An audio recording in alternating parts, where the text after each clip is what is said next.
Monsieur le Président, merci beaucoup. Premier remerciement évidemment à Ania Kassan, à Monsieur le Vice-doyen, et très honoré d'intervenir à la suite de l'intervention d'Ulo Belanga. Euh, Très intéressante à plein d'égards, très philosophique, mythique. Et je vais, en qualité d'avocat au barreau de Paris, finalement, intervenir sur une thématique plus juridique, plus prégnante peut-être avec la réalité, mais qui en tout cas prend sa source également dans ces animaux mythiques, passionnants, très intelligents, qui vient de nous être décrit par Hugo.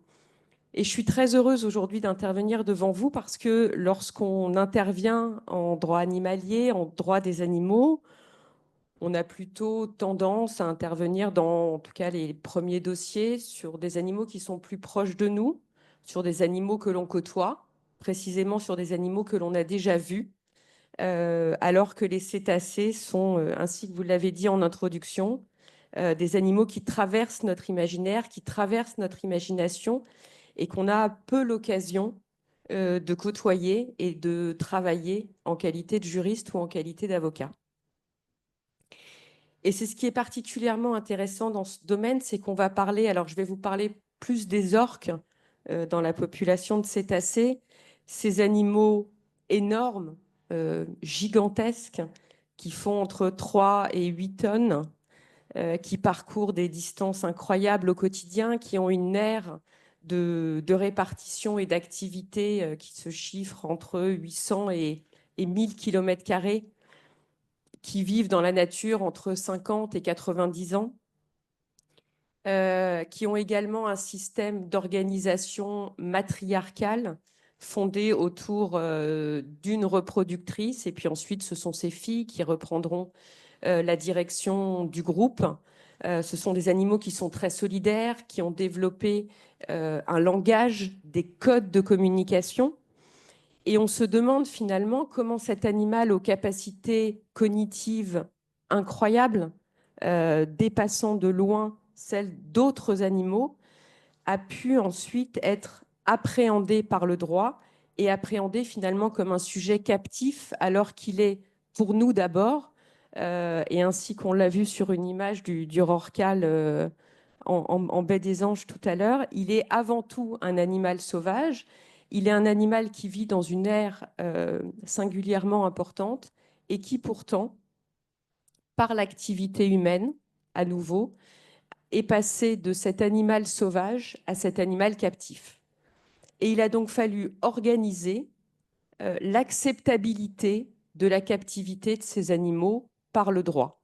Et vous avez finalement, par un glissement juridique, la façon dont le droit a réussi à rendre acceptable ce qui, à première vue, ne l'était pas, c'est-à-dire des animaux qui ont des besoins physiologiques, des besoins naturels très importants, et que l'on a, à l'occasion de la création de l'industrie de la captivité à la fin des années 60, à la fin des années 70, on a capturé des populations d'orques du milieu sauvage, régulièrement, puis on les a fait se reproduire, et il a donc fallu organiser la prise en charge, la tolérabilité par le droit de la captivité de ces animaux. Et qu'est-ce qu'on fait? Comme souvent d'ailleurs, on le fait également pour les animaux d'espèces non domestiques dans les cirques, on le fait également pour les animaux dits de consommation, pour rendre l'élevage acceptable. On va créer des normes, créer des textes pour encadrer en disant on va faire du mieux qu'on peut pour la captivité de ces animaux. Et vous avez dans les textes qui régissent la détention des animaux des grands textes de principe. Vous avez des textes dans le Code rural qui vous expliquent que les animaux sont des êtres sensibles et qu'ils doivent être placés dans des conditions qui permettent de satisfaire à leurs besoins physiologiques. Vous avez un autre texte général qui vous dit que les animaux ne doivent pas être victimes de mauvais traitements. Les mauvais traitements, c'est le fait précisément de ne pas placer les animaux dans une acceptabilité de leurs besoins physiologiques et de contrarier leurs besoins physiologiques. Et on voit bien là se dessiner la contradiction entre des animaux qui ont besoin de nager vite, ils ont une vitesse de pointe de 60 km/h, qui ont besoin de plonger, de chasser, d'être en groupe, avec ce que le droit en a fait, à savoir la contrariété de leurs besoins physiologiques essentiels par la captivité. Alors, on a une réglementation qui s'applique aux animaux captifs parce qu'une fois qu'ils sont là, qu'ils sont captifs, il faut bien organiser la légalité de leur détention. Et vous avez donc des textes du Code rural, des différents arrêtés qui vous disent que pour assurer la protection des animaux et même pour lutter contre la souffrance animale, on a un grand principe, le principe d'interdiction de détention des cétacés. Et puis, comme souvent, d'un droit de principe, on est passé à un droit d'exception. On commence à décortiquer le principe et à autoriser, pour les dauphins, pour les orques, la détention des animaux en milieu captif. Et pour rendre cela acceptable, on va dire qu'il faut des grands bassins qui sont en réalité, en gros, dans un rapport de 1 à 100 par rapport à ce que l'orque connaît dans le milieu naturel. On va expliquer qu'il faut qu'il y ait des soigneurs qui soient compétents. On va expliquer qu'ils doivent être nourris convenablement, que les numéros qu'on va leur apprendre ne doivent pas porter atteinte à leur bien-être. Et on part de toute une série de postulats en estimant que si on respecte ces normes minimums de détention, de nourriture, de compétences, finalement, ces conditions de détention seront légales et incontestables. Et dans le cas précisément du Marineland, c'est la difficulté qui se pose aux associations, et notamment à l'association One Voice, qui s'est dit, quand bien même la réglementation est respectée, est-ce que ces animaux aujourd'hui sont placés dans des conditions compatibles avec leurs besoins physiologiques? Parce que lorsque vous rentrez dans ce type de dossier, c'est très difficile juridiquement parce qu'on vous explique que le parc Marineland dispose des autorisations idoines pour détenir ces animaux. On vous explique qu'il a les plus grandes capacités de bassin, notamment en Europe et dans le monde, donc que les animaux sont finalement un peu plus heureux ici qu'ailleurs. On vous explique qu'il y a un personnel compétent. On vous explique également que les contrôles officiels des autorités, des services de contrôle, ne relèvent pas de non-conformité aux dispositions de l'arrêté. Et pourtant, les associations se rendent bien compte par le comportement de ces animaux dans les bassins, par les stigmates physiques qu'ils développent, notamment un affaissement de la nageoire dorsale, des problèmes aux dents, des problèmes gravissimes, qu'il y a une difficulté et une inadéquation entre ce que l'on dit de leur bien-être et ce qu'il est dans la réalité. Et vous avez également le parc Marineland qui, dans une approche finalement non collaborative avec les associations, refuse de donner accès à ces animaux et ont donc beau jeu de dire « mais attendez, ce que les associations dénoncent finalement, c'est très superflu, c'est même inexistant, puisqu'elles n'ont pas accès aux animaux et elles ne peuvent pas avoir, comme nous, un examen attentif au quotidien de ces animaux dont tout le monde dit, nos vétérinaires, les autorités de contrôle, des autorités indépendantes, que tout va bien et que la réglementation est respectée. Et pourtant, les associations, elles, voient finalement l'histoire du Marineland et les décès qui ont émaillé l'histoire du parc depuis une cinquantaine d'années. Et vous avez là une inadéquation assez importante entre ce qui vous dit du bien-être de ces animaux, qui encore une fois dans la nature vivent entre 50 et 90 ans, et ces morts précoces d'animaux morts-nés, d'animaux nés alors qu'ils n'étaient qu'adolescents, et qui sont morts à 5 ans, 10 ans, 15 ans ou 20 ans. Et l'histoire du Marineland, c'est l'histoire d'une quinzaine de décès particulièrement précoces d'animaux dont finalement personne ne s'est soucié et personne ne s'est soucié d'un point de vue du droit. Et ce qui a été important pour l'association, c'était de se dire comment avoir accès à ces animaux, comment objectiver leur mal-être ou leur bien-être, à qui faire appel pour avoir finalement une vision scientifique, une vision vétérinaire, une vision de cétologues qui sont en capacité, parce qu'ils connaissent ces animaux, d'identifier ce que la captivité a de négatif sur eux.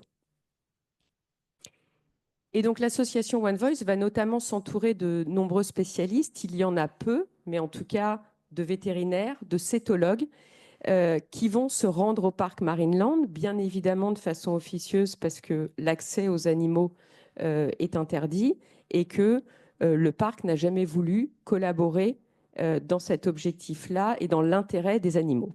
Et donc progressivement, l'association One Voice va cumuler un certain nombre de rapports vétérinaires établissant les contradictions avec les principes rassurants de bien-être animal.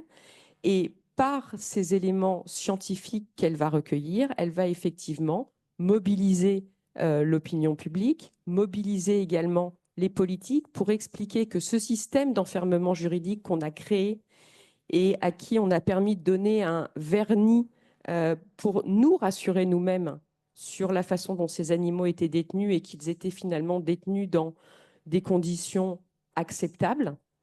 Ce vernis a commencé à s'écailler et la question s'est posée de savoir si on pouvait encore, de nos jours, connaissance prise des études sur la sensibilité des animaux, sur leurs besoins comportementaux, est-ce qu'on pouvait continuer à les contraindre pour notre plaisir de divertissement, à les maintenir dans des conditions qui sont contraires à leurs besoins physiologiques. Et alors qu'on passait d'une industrie de la captivité qui marchait très bien, les orques du Marineland, c'était la poule aux œufs d'or du parc, c'était des ressources financières très importantes, des visiteurs qui venaient pour voir les orques, c'était un véritable produit d'appel.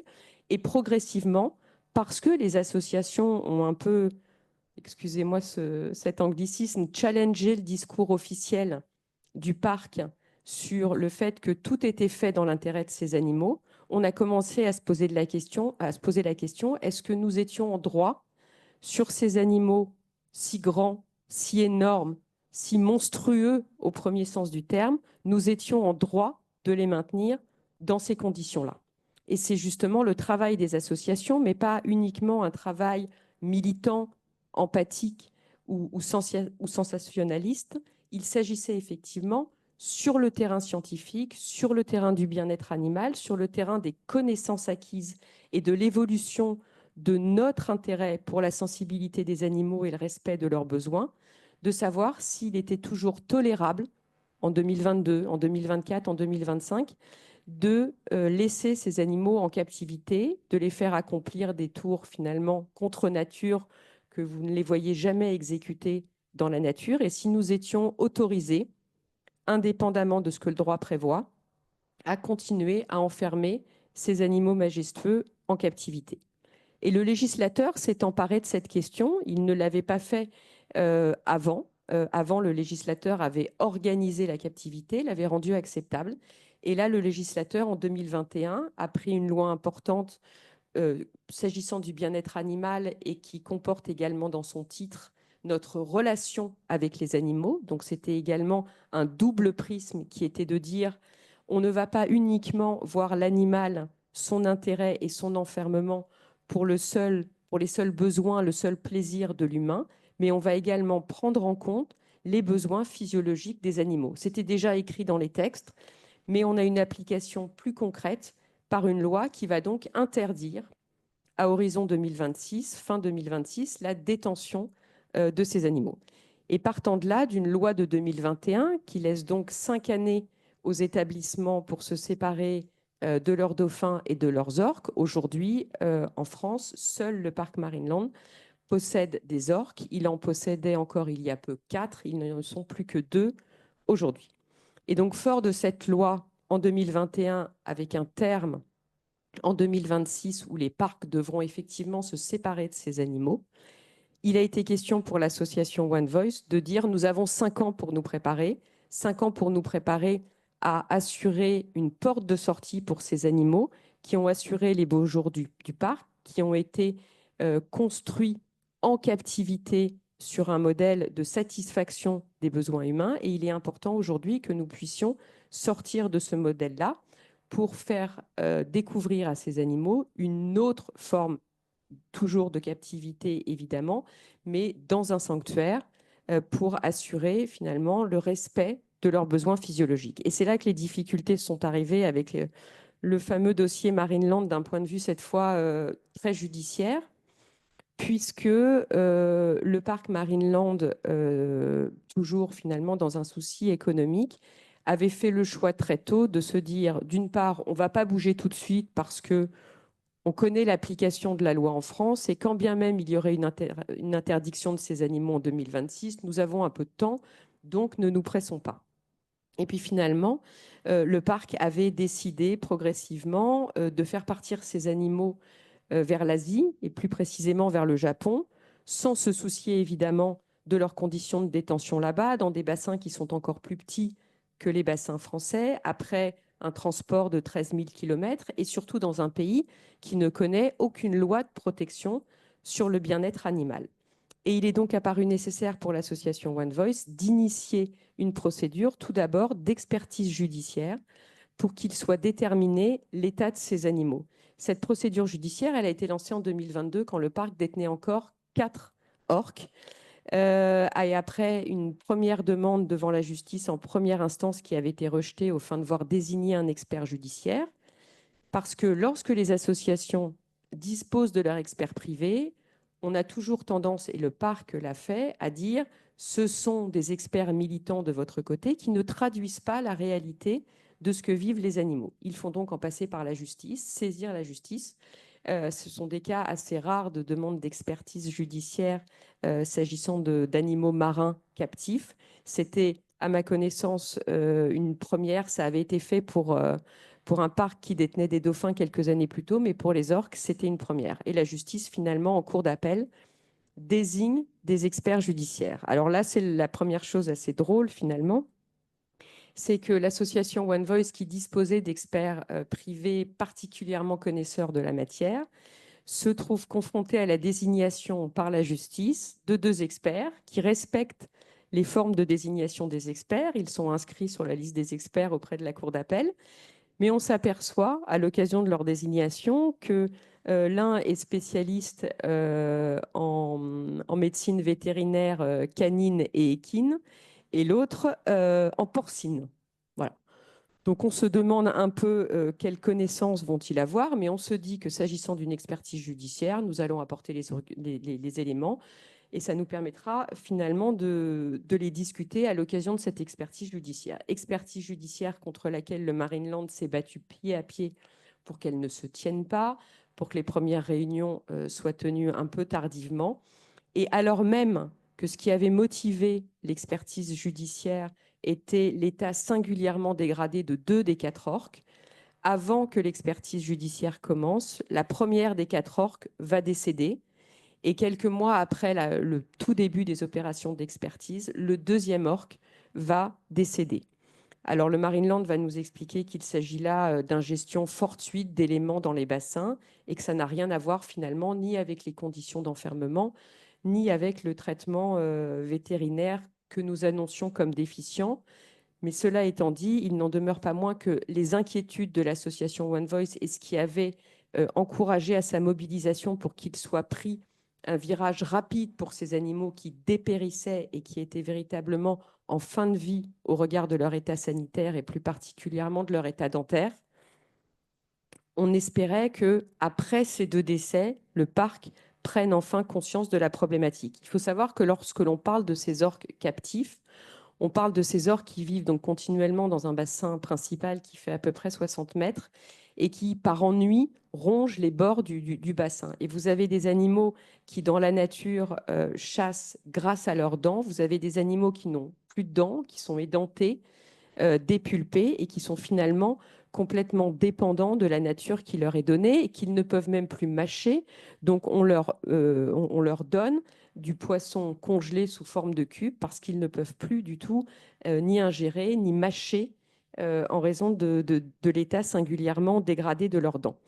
Et donc on va avoir pendant tout le temps de cette expertise une opposition du Marineland qui va opposer un traitement des orques parfaitement satisfaisant et des animaux dont on observe qu'ils sont sous traitement médicamenteux, sous traitement vétérinaire continuellement pour faire face aux infections liées aux dents notamment, puisque les dents étant une porte d'entrée significative pour toutes les maladies qu'ils peuvent subir. Et tout au long de cette expertise, nous allons effectivement apporter les éléments nécessaires pour qu'une solution soit envisagée rapidement pour sortir les animaux de l'enfermement. Et nous apprenons à l'occasion de l'expertise que finalement, le Marineland est en train d'organiser l'exfiltration. On l'apprend évidemment incidemment parce que le Marineland ne le dit pas, est en train d'organiser l'expatriation des 2 orques restants vers le Japon, dont je vous disais que c'était un pays qui ne connaissait aucune législation de protection animale. Et alors même qu'une expertise judiciaire dont l'objet était de pouvoir enfin approcher ces animaux grâce à la présence des experts judiciaires, mais aussi au vétérinaire conseil de l'association One Voice, alors même que nous commencions juste à pouvoir organiser des réunions d'expertise, le Marineland s'engage en catimini à faire partir ces animaux. Et là, on se dit quoi? On se dit l'objet même de l'expertise judiciaire va disparaître et nous aurons finalement initié cette procédure pour rien puisque les animaux vont être soustraits à l'examen des expertises judiciaires. Donc, on avait vu, grâce à des images obtenues par drone, que des délégations japonaises étaient sur le parc, qu'on avait commencé à vider les bassins, à placer des brancards pour habituer les animaux qui allaient faire ce trajet de 13 000 km sur des brancards avec un peu d'aspersion d'eau, et que les grands travaux étaient organisés pour procéder au voyage de ces animaux vers le Japon. Et donc là, on se dit qu'il faut impérativement empêcher ce départ pour que ces animaux, d'une part, restent en France, ne soient pas envoyés encore dans une vision commerciale de leur utilisation au Japon. Il faut savoir que le Japon n'interdit pas les interactions entre ces animaux et les humains, fait d'ailleurs payer ces interactions très chères. On a des animaux dans le parc où devaient partir ces orques, s'agissant des belugas qui sont maquillés avec du rouge à lèvres waterproof. Donc il y a toute une organisation encore plus commerciale et gadget de la captivité. Et il était important pour l'association et pour tous ceux qui se mobilisent pour les orques d'éviter effectivement ce transfert vers le Japon. Et c'est à cette occasion qu'on va se retrouver à Grasse, devant le tribunal judiciaire, où par une procédure de référé d'heure à heure qu'on avait initiée un vendredi matin, on va donc c'est une procédure d'urgence pour faire interdiction, qui visait à demander à faire interdiction au Marineland de pouvoir exporter les orques vers le Japon. C'est une procédure qui se déroule en 2 temps. Vous allez d'abord voir un magistrat pour soutenir la demande et soutenir le caractère urgent de celle-ci pour qu'elle soit audiencée, non pas comme certains délais de justice qu'on peut déplorer sur plusieurs semaines ou plusieurs mois, mais pour que l'affaire soit audiencée très rapidement. La présidente reconnaît le caractère d'urgence, les éléments qu'on lui apporte d'un départ imminent vers le Japon, et donc moins de 48 heures après, nous plaidons ce dossier devant le tribunal judiciaire de Grasse, de façon contradictoire, évidemment, avec le Marineland en face de nous, qui nous explique que c'est une vue de l'esprit, que jamais ces animaux n'ont vocation à partir au Japon, qu'il s'agit là pour l'association de mobiliser les moyens de la justice de façon inutile et qu'ils n'ont aucun intérêt à faire partir ces animaux. Nous maintenons nos demandes et la justice rend une ordonnance exécutoire immédiatement qui interdit le déplacement des orques le temps que l'expertise judiciaire puisse se faire pour précisément apprécier l'état des animaux. Et quand on parle de toute façon de ces animaux qui devront peut-être un jour partir, il est nécessaire, compte tenu des inquiétudes que l'on avait sur leur état de santé, de pouvoir le faire établir par l'expertise judiciaire et précisément pour interdire que ces animaux soient soustraits à l'expertise judiciaire. C'est ce qui est donc ordonné par la juridiction de Grasse sous astreinte de 15 000 € par jour et par infraction, c'est-à-dire si les orques étaient amenés à partir à l'étranger ou en tout cas de ne plus être à la disposition des experts judiciaires.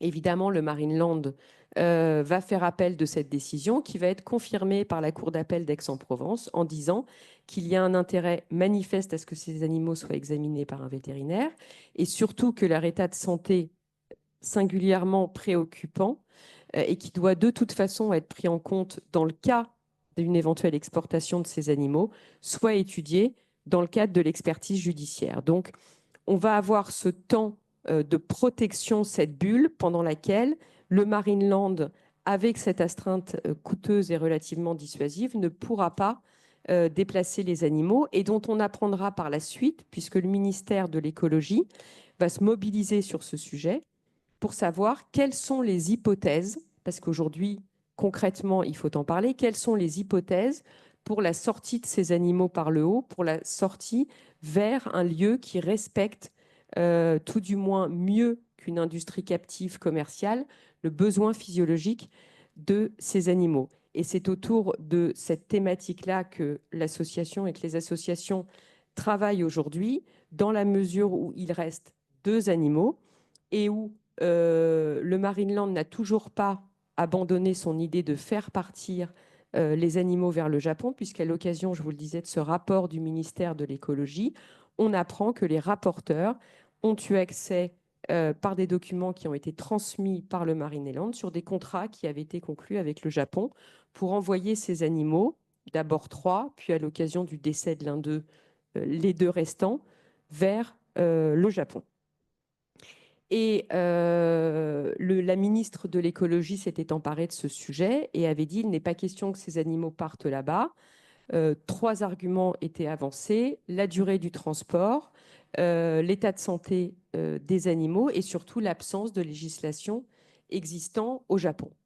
Il a donc été nécessaire de trouver d'autres solutions et nous sommes aujourd'hui finalement devant une difficulté puisque le parc, lui, continue à essayer d'envoyer ces animaux toujours dans un parc pour y exécuter des numéros et pour une exportation à visée commerciale, alors que les associations militent depuis plusieurs années pour la création et le fonctionnement d'un sanctuaire pour que ces animaux puissent, le temps qu'il leur reste à vivre, puisqu'ils ont encore, avec un suivi vétérinaire adéquat, de nombreuses années. Ce sont des animaux jeunes, ce ne sont pas des animaux ni vieillissants ni en fin de vie, et à qui il faut aujourd'hui offrir ce que l'humain peut faire de meilleur, s'agissant de la responsabilité que l'on a à leur égard, et en raison de l'enfermement qu'on leur a fait subir sur des dizaines d'années et sur des générations successives. Et le Marineland aujourd'hui s'oppose à cette issue vers un sanctuaire. Pourquoi? On s'en étonnait, puisque le Marineland a fermé ses portes depuis le mois de janvier, est obligé aujourd'hui d'assumer financièrement le coût d'entretien de ces animaux, qui est évidemment élevé.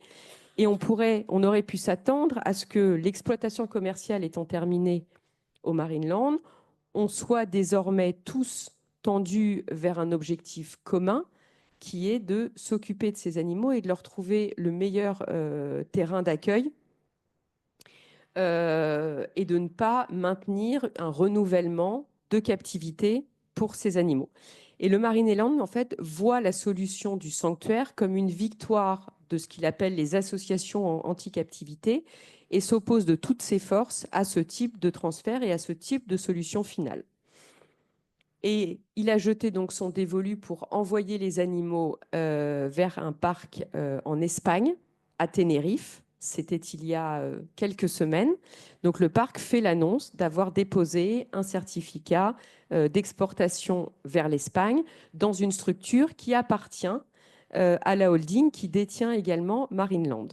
Et à ce moment-là, les associations se disent l'expertise judiciaire est terminée. Elle a conclu à des conditions qui n'étaient pas parfaites, mais en tout cas, elle n'a pas relevé de manquements très importants du Marineland au respect de la réglementation. On revient à ce que je vous disais au début, c'est-à-dire la difficulté pour des experts judiciaires tenus par le droit et par le droit qui encadre la captivité à s'extraire et à dépasser ces exigences du droit pour prendre en compte les besoins physiologiques et comportementaux de ces animaux.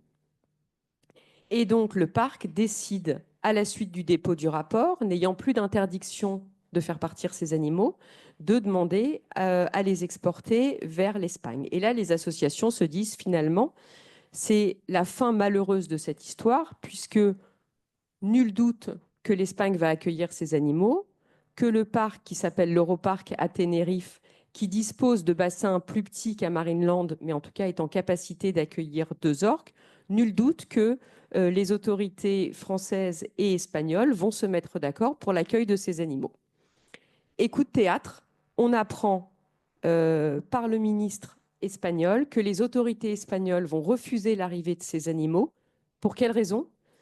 Parce que les installations espagnoles sont trop petites et inadaptées à la satisfaction des besoins comportementaux et biologiques de ces animaux.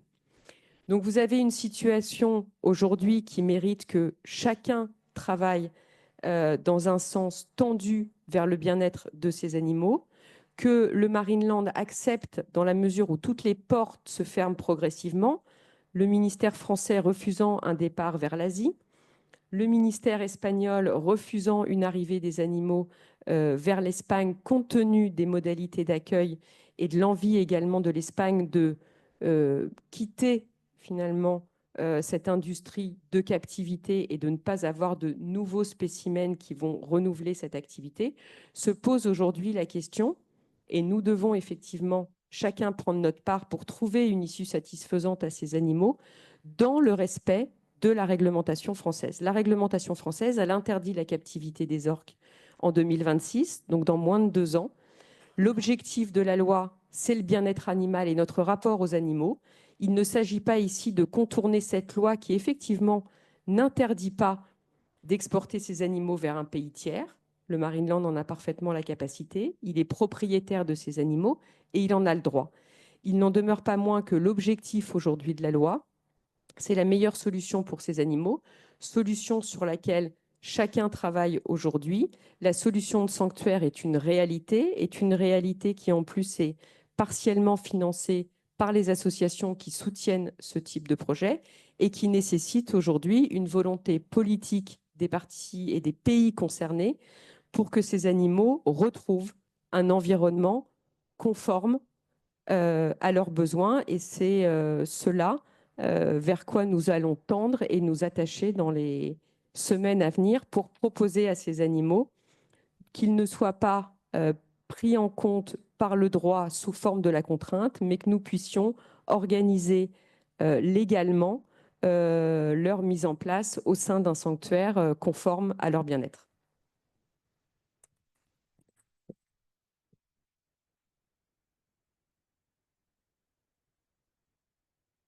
Merci beaucoup pour cet exposé fascinant du dossier. Là, je regarde l'organisatrice. Je pense qu'on a une quinzaine de minutes pour les questions. Oui, parfait.